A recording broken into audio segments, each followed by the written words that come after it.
So some people may know this, but a lot of people are still using the IP version 4, and version 4 largely has run out.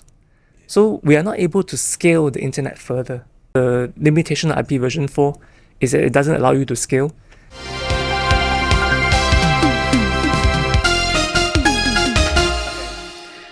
Halo Sobat Kompor, bertemu kembali dengan saya Parlin. Dari lantai 11 Hotel Raffles di ruang library, kita akan melakukan interview dengan salah satu tokoh internet di Asia Pasifik, yaitu Om Jia Rong. Tanpa menunggu lebih lama, kita akan langsung menyambut beliau. Halo Om Jia Rong. Hello. Thanks for coming in our interviews. So before I ask you for the first questions, I would like you to tell our audience your profile and briefly your background, how you involved in the internet, and then also how you involved in APNIC. Thank you. Well, Assalamualaikum. My name is Jia Rong. I'm from Singapore, and I've been in the internet space for over 11 years now. I started in this space with this other organization called ICANN. Some of you will know what it is. And in fact, the very second day after I joined ICANN in 2013, I flew to Jakarta, and my first project was to support the Indonesia IGF, the IDIGF project for the hosting of the Global IGF. Global IGF, 2013, yes. I remember. So this is the first time we met also, yeah? Yes, we met at the time. So we've known each other for so many years. So many years, yes, 11 years something already. Yeah. Okay. So I've been in this space for that long a period of time. And officially this year on 1st October, I just joined APNIC as the new Director General. Yes. I forgot to introduce, but it's good also that you introduce yourself as a Director General of the APNIC. Yeah, I think we should congratulate you for these new roles. Okay, so it might be some audience that don't know about APNIC. So what is it, APNIC actually? Yes. So to talk about APNIC, we should talk about what is internet. So let me start with that first. So a lot of people think internet is 3G, 4G, or Wi-Fi, fiber optics. So people think internet is that. Some people think internet is Facebook, Google, all the content that you see online. But actually, internet technology, strictly speaking, is the technology that allows your device or computer to connect to my device or computer. To do that, we need three things. The first is we code our computer or devices to speak the same language. So they use the same protocols. Second is that we can find each other, so they must have an address. So the address is an IP address. And the third one, because people cannot remember addresses that well, so we need names. So those are domain names. Domain names. These three things added together are called unique identifiers. So we are all using one single global internet because we are using one single set of unique identifiers. Now the unique identifiers are managed by different platforms. So domain names are managed by ICANN. I mentioned my previous employer. Yes. The protocols are managed by the Internet Engineering Task Force, the IETF. Yeah. And the distribution of IP addresses is managed by the Regional Internet Registry. And within our region, it is APNIC. Okay, so it's the distributions of the IP address in Asia Pacific, basically. Yes, exactly. Yeah. So for easier way of understanding, so for example, Telkomsel, when they want to help their customers connect to the internet, they have to give the customers devices an IP address. Where do they get the IP address from?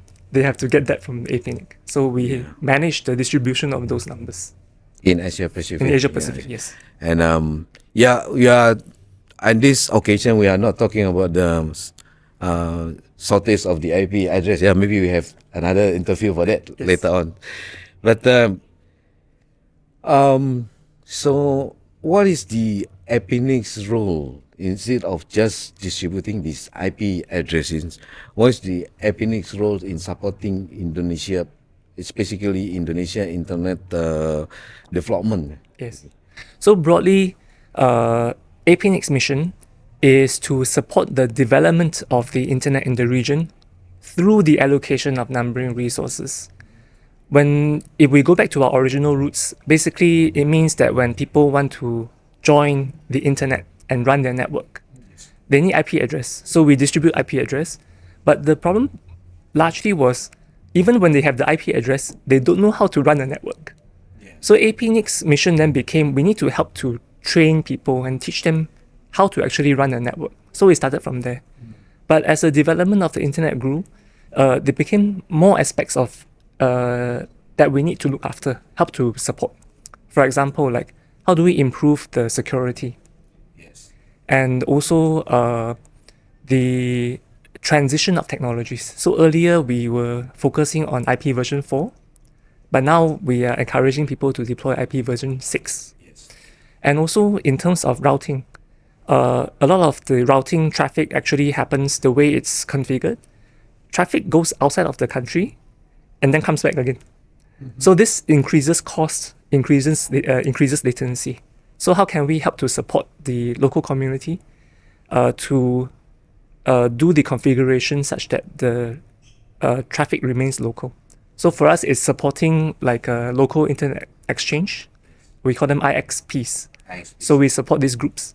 So through supporting IXPs, supporting the network operator groups, supporting the law enforcement agencies, supporting the computer emergency response groups, we help to support the internet this way.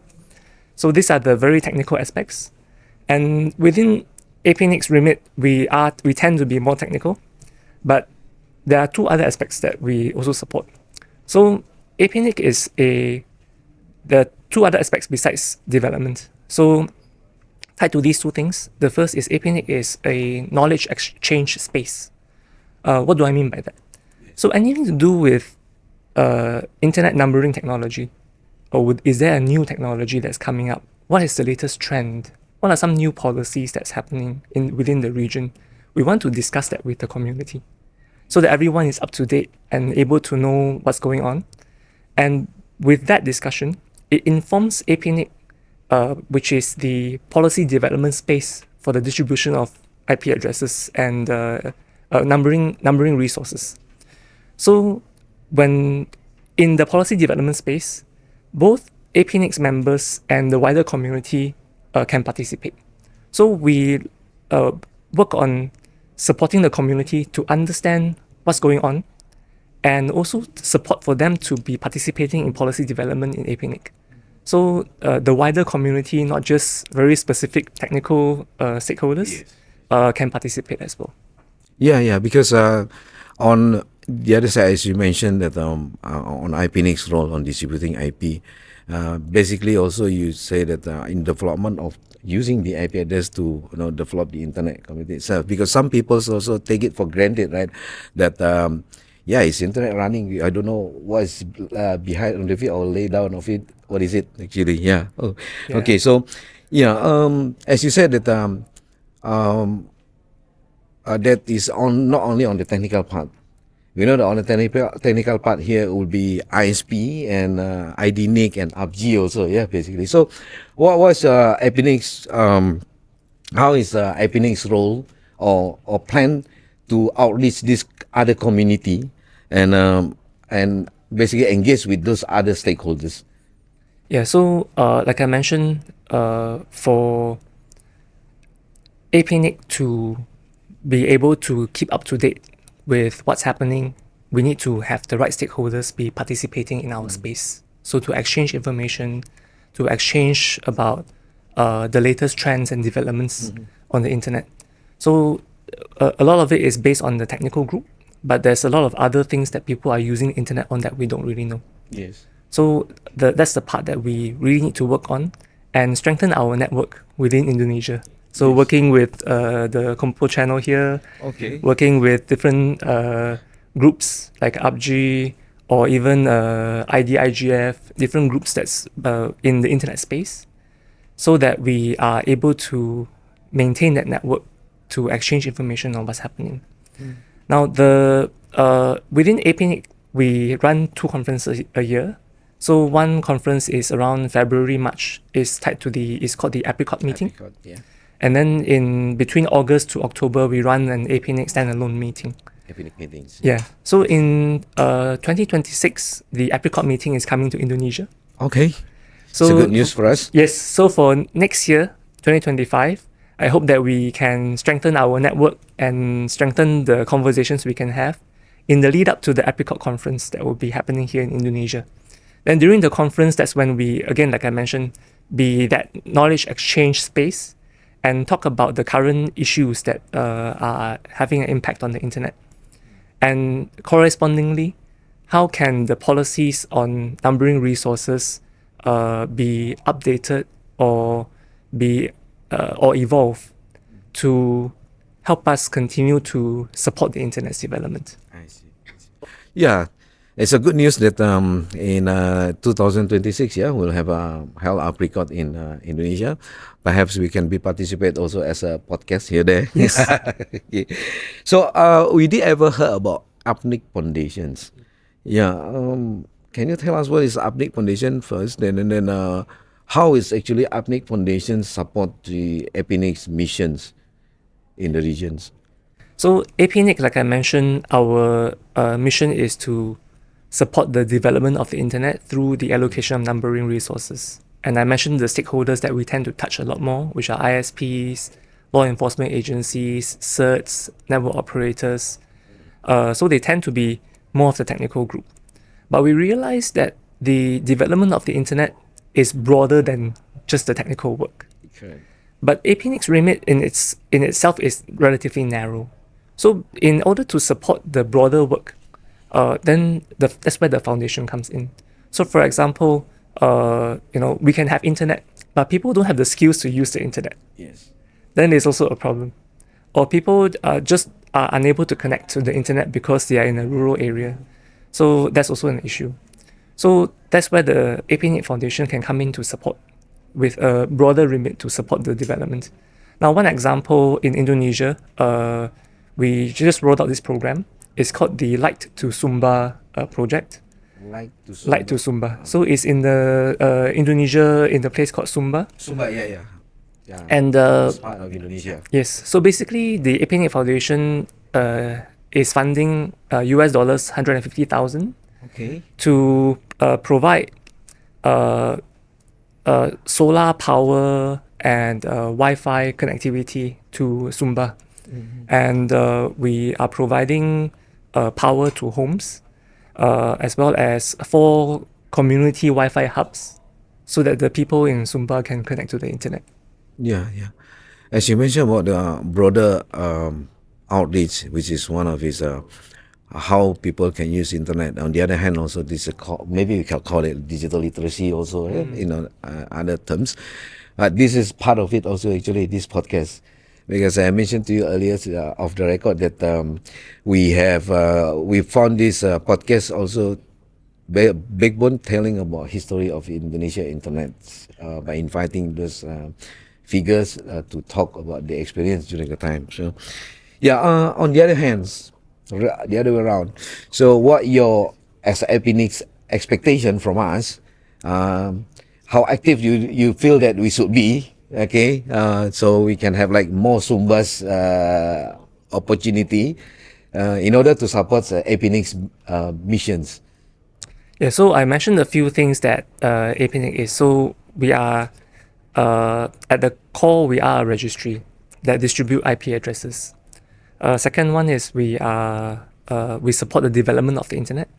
And development in the technical sense also means that we need to roll out important technologies like routing security. So that's one example. Another example is the deployment of IPv6. So some people may know this, but a lot of people are still using the IPv4, and version 4 largely has run out. So we are not able to scale the internet further. So the only way to allow us to scale the internet further is to deploy IPv6. Now in Indonesia right now, the deployment rate is actually quite low. It's only 15%. And we need to work with the stakeholders here to further push for the deployment. And by doing that, the internet in Indonesia can scale a lot further. Right now, the limitation of IPv4 is that it doesn't allow you to scale. and basically people have to configure their networks through network address translation. So it's many layers. It's a lot more work, and also the version 4 addresses have an inflated value because people think that it's a commodity that is running out, so they are trying to hold on to that value. You have pricing more Yes. in the industry market, I can say. Yes, but that cost actually ends up limiting the scalability of the internet as a result. But if we transfer that cost into deployment of IP version 6, It will be larger network. you have a way larger network that allows you to scale. Now, why is this important from APNIC's perspective? Actually, what happens on top is not APNIC's responsibility. APNIC's responsibility is to maintain at the logical layer of the internet the infrastructure that no matter what happens on top, this infrastructure keeps the internet together. Now, what happens on top, what we hope to see is more innovation, different ways for people to use. And if we keep running the internet the same way as we have using version 4, it will not avail the ability for us to innovate and to scale the internet differently. So this is quite important, and I hope that we can work with the stakeholders in Indonesia to push for IP version 6 deployment further, because that will allow the different people to use internet in the ways they want to. And then that will allow for innovation. And I'm very excited to see how different people are using internet very differently. And only by availing an infrastructure that is scalable, then we can see the innovation coming from users. So I'm very excited to look at Indonesia to see how people are innovating even further. So this is one area. Now, besides the technical part, so I mentioned about IPv6 deployment and also pushing for routing security. I mentioned also about knowledge exchange and policy development. Now, this part, we would like to invite more stakeholders from Indonesia who are interested in internet governance. So it's anyone who is interested can participate. That's the self-governance model that we have. And yes, so we actually have fellowship programs that allow stakeholders to participate in APNIC conferences. And we also like to partner with different groups here in Indonesia so that we can have more of these conversations together. So by doing that, then, next year in 2025, we have more of these conversations. Then we can prepare for us to have that big conference that is the APNIC conference in 2026. Yeah, coming to that, yeah. So I just would like to a little bit comment about the first one about IP version 6. Actually, government now, the new government, new presidents we have already.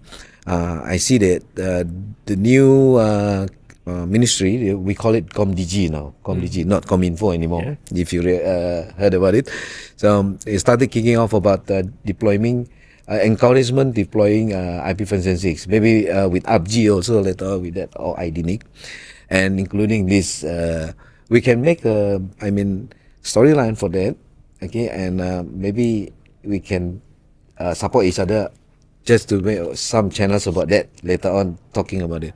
And then the other thing about the exchange of knowledge. So how do you see this podcast, especially to support those, as you mentioned on the second part one that you explained? How do you see that? Yes. So I'm very honored to be invited to be on this podcast. Yeah, actually, we are be honored. Actually, yeah, you're coming to our podcast. Thank you. So, like I said, to be a knowledge exchange space requires many channels. So this is one channel for us to reach out to the wider community. And within APNIC, we also have a few channels. We have a blog channel that has many viewers. We also have our own podcast. It's called Ping, but that podcast is very technical. So the different channels with different audiences allows the different groups to come together. Yes, correct. So I'm excited and hope that I can come back to this channel again and work with you. Sure, and we can sure, talk please. about various topics that are of interest to your listeners and viewers. Yes, thank you for that. Yeah, so you're offering already your times and thought about that you would like to share to our podcast. It's a good thing. Also, everybody got a podcast. So in Indonesia we call it panjat sosial. So everybody become viral with all together, because this like audience is not one. I have this audience. It's not your audience. You can be all is our audience, right? So yeah. So instead of just like the having you here, is there any other thing that you can think that you can support this podcast? So I'm happy to think about other topics, and also within the APNIC community, we have many leaders both in terms of policy and technical areas. So if there are any common topics that we think that we should let your viewers know, I'm happy to partner with you, and we can invite some of those thought leaders to be on your show as well. Good, thanks. Because yeah, I can realize also because we are merely more focused on Indonesia audience, but hopefully also we can grow to the regions. So by working hand to hand, hopefully you can reach Indonesians specifically, then we can go at least beyond of Indonesia to the Asia Pasifik region also. Okay, is there any other thing that you would like to convey to the audience before we close this interview? Thank you. So I've just started my role for 1 month, and within the first month, there's this good event that's happening here called Peering Asia, and through that opportunity, I'm here in Jakarta. Yes. I'm hoping that there's more opportunities for me to visit Indonesia and get to meet more of the stakeholders here and really understand how you're using the internet, and also what are some of your challenges as well. So through that, hopefully, within my ability and within APNIC's mission, we can continue to partner with you and to support you. And I look forward to also being able to see the various innovation that Indonesia has, and that will help to, again, make the internet bigger, faster, better, and hope to partner with all of you on that. Okay, thank you for the your times and talk that you share with us. Hopefully, have a beneficial for all the audience in Indonesia. Thank you. Thank you very much. Demikian teman-teman sobat Kompor. Salam Kompor. Sampai jumpa lagi di interview berikutnya. Terima kasih.